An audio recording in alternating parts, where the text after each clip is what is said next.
up and away. I started taking yoga in college, and I noticed how good it made me feel.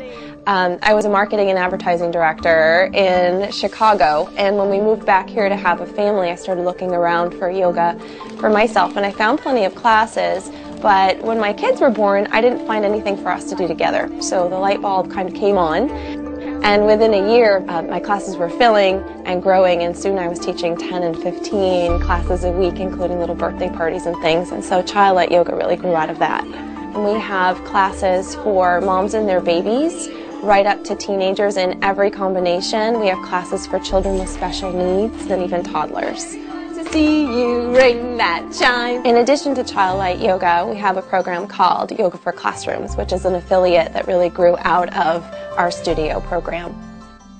What happened was I was volunteering in my children's school, just naturally as we do as moms, and more teachers started asking for me to come in. And before you knew it, I had a pilot program in my hands and a curriculum was in development, and that's really how Yoga for Classrooms was born.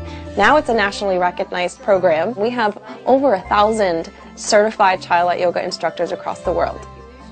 The idea of Yoga for Classrooms is to make it really user-friendly for the teachers to implement quickly. I am powerful. You know, teachers they get a little nervous. This is yoga, what are we talking about here? I don't have time for this. This is why the Yoga for Classrooms card deck was really born out of that need of teachers saying, can you give me something simple, a quick and easy tool that I can use with my students and we can all use together so that we can integrate these concepts right into our day. They're all activities that you can implement for 1 minute or 2 minutes throughout the day, and I have found that the most valuable time to do it is during transitions. So let's take a break from math, we're going to be going into writing, let's stop and do some yoga, give our brains a break. It's just like peace and soothing. It just feels like you're in somewhere that's nice and calm. You begin to hear the tree whispering to you through the breeze. In order to be learning ready, children need to be present and comfortable in their own bodies. And lots of kids today are feeling anxious and stressed, not surprisingly. We live in a very fast-paced culture, and there's really not much we can do about that. But what we can teach kids is how to deal with it. Yoga in my classroom just feels like excited because at my old school we didn't do anything like it.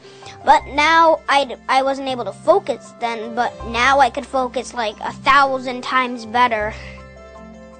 The students in my class that really I feel are impacted are those that are diagnosed ADD or have focusing issues or have family issues, and they are the ones that are taking it on the strongest in my class.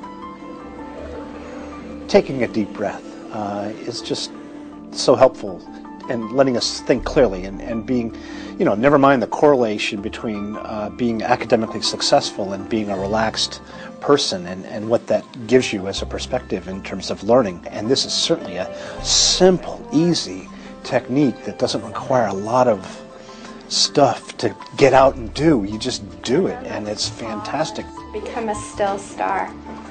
Our program includes a workshop for the entire staff. It's a full-day workshop where teachers get a full-color, fully illustrated manual with everything they need to know about bringing the program in, the Yoga for Classrooms card deck, and then we follow up with a 10-week residency. So one of our certified instructors comes in and goes into each classroom for a half an hour once a week for 10 weeks.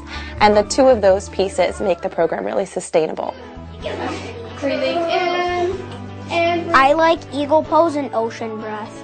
Eagles are my favorite bird, and this one makes me have to like move my body and stretch my muscles.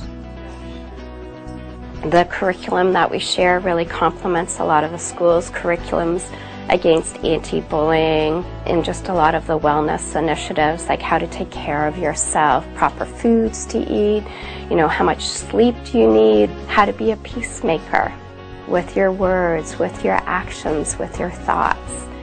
So it's an all-encompassing curriculum that each week I have a different discussion, and it's really fun to hear what the children have to share about these discussions. Is it important to finish what you start? Yeah. Why? Because if you don't get it done, you can you won't get smart. It's really amazing to watch the children as they learn yoga over the 10 weeks and how they transform and become very peaceful. Tuesdays, usually the day that we get all crazy and such. So like after yoga, we're just like, they're doing on their own independently. I get stories pretty regularly about, Mr. Foster, I did this, at home, and it really helped me, and you see kids out in the playground, they say, yeah, I took a deep breath, or I did a tree, or, something that really helped them out. It's wonderful. So they've really indoctrinated it into their repertoire to help them cope with all the stresses that they go through. It's true. My hopes and dreams are that, yoga for classroom will touch every school.